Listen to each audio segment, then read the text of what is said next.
Something on my course. Law. Let's have a think.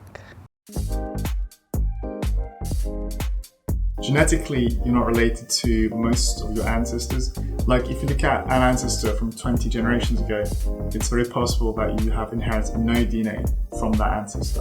One thing that I thought was really cool was how cathedrals were built to literally bring heaven to earth. And so like the scale and the height and the magnificence of them was just like the idea of bringing heaven directly into earth.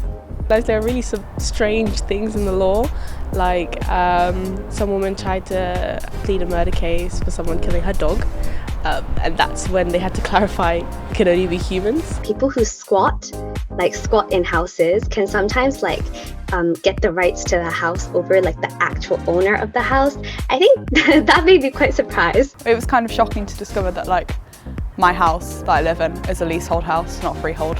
Which sounds odd now, but yeah, we didn't actually own the land. It was leased. Well, I only discovered that through land law. So yeah, that was quite shocking to me, to be honest. Or just like there are specific laws about marrying your cousins, which I found really like very, very specific. In one of my thermofluids papers, one of the things where you have a glass and magazine, and you can flip it over and the water will stay in the glass because of surface tension and pressure and things like that. And so we all tried it as part of our examples paper, as part of our work, and we all failed at it, which wasn't great. But then I think my supervisor tried it with champagne at one point, which worked quite well. So those sort of things that you get a lot of slightly out of the box, wacky stuff.